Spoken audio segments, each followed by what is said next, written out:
August 15 సందర్భంగా అందరికీ శుభాకాంక్షలు. ప్రజలందరికీ నా పేరు చేవల శంకర్ శాస్త్రి, అడ్వకేట్ కైక్లూరు. మరి ప్రజలందరికీ కూడా 78వ స్వాతంత్ర దినోత్సవ శుభాకాంక్షలు తెలియజేస్తున్నాను. ఈరోజు మనం ఇంత స్వేచ్ఛగా బతుకుతున్నామంటే గతంలో మనం బ్రిటిష్ పాలకుల కింద బానిసలుగా, మన దేశంలో మనం బానిసలుగా బతికేవాళ్ళం. మరి ఎందరో త్యాగదనులు ఆ స్వాతంత్రం కోసం అసురు బాసి కారాగార శిక్ష అనుభవించి స్వాతంత్రాన్ని సంపాదించారు.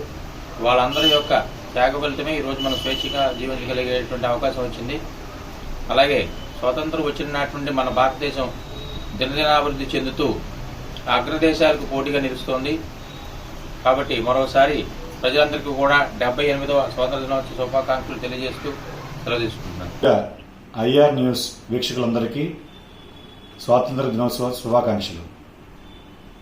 మరి ఎందరో త్యాగమూర్తులు, అలాగే ఎందరో అమరవీరులు వారి త్యాగాలని అలాగే ప్రాణాలను కూడా లెక్క చేయకుండా పోరాడితే మనం ఈ రోజున ఈ స్వతంత్రాన్ని అనుభవిస్తున్నాం.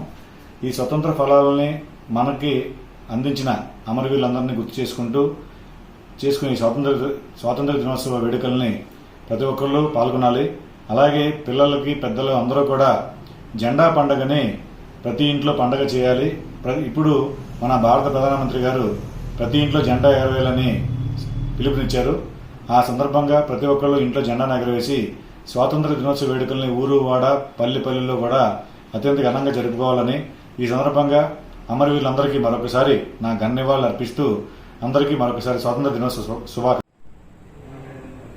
70వ స్వాతంత్ర దేశ ప్రజలు స్వాతంత్రోత్సవ వేడుకలు జరుపుకోవడానికి ఆనందోత్సాహంతో వేడుకలకు సిద్ధమవుతున్నారు.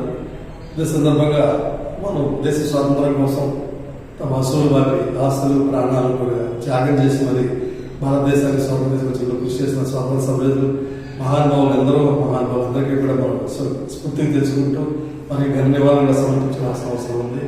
అదేవిధంగా మన దేశంలో భారతదేశం యొక్క ప్రభుత్వ పరిపాలన నరేంద్ర మోడీ గారి నాయకత్వం పరిపాలన ఇవాళ ప్రపంచంలో 5వ స్థానంలో ఉన్న ఆర్థిక వ్యవస్థను 5వ స్థానానికి చేరుకోవడం జరిగింది. ఇవాళ విధంగా భవిష్యత్తులో 3వ స్థానానికి విధంగా ఆర్థిక శక్తిగా, ప్రపంచ ఆర్థిక శక్తిగా భారతదేశం ఆవిర్భవించే పరిస్థితులు చాలా సమీప భవిష్యత్తులో ఉన్నాయి.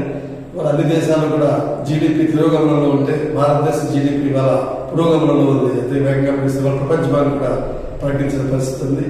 ఈ 75వ స్వాతంత్ర దినోత్సవ వేడుకలు మన గర్వంతో ఒక ఆనందంతో, నిజమైన ఆనందం జరుపుకునే పరిస్థితులు ఉన్నాయి. ఇవాళ ముఖ్యంగా యువత, విద్యార్థులు అందరూ కూడా ఈ స్వాతంత్ర ఉద్యమాన్ని ఆకలింపు చేసుకుని స్ఫూర్తి పొంది భారతదేశ భవిష్యత్తు కోసం వాళ్ళందరూ కూడా పాటుపడాలని, భారతదేశ ఐక్యమంచి కోసం కృషి చేయాలని, ప్రపంచ దేశాల్లో భారత అగ్రగామిగా నిలిచేందుకు అందరూ కూడా కృషి చేయాలని కూడా యువతకి విజ్ఞప్తి చేస్తూ భారతదేశం భవిష్యత్తులో విశ్వగురుగా అవతరించే పరిస్థితులు కూడా స్పష్టంగా అన్ని దేశాలు కూడా మన భారతదేశంలో చూస్తున్న పరిస్థితిలో ఉన్నాం. మనం పటిష్ట భారతదేశం అయితే మనకి సరిహద్దు దేశాల నుంచి మనకి ఎటువంటి ముప్పు కూడా లేదు.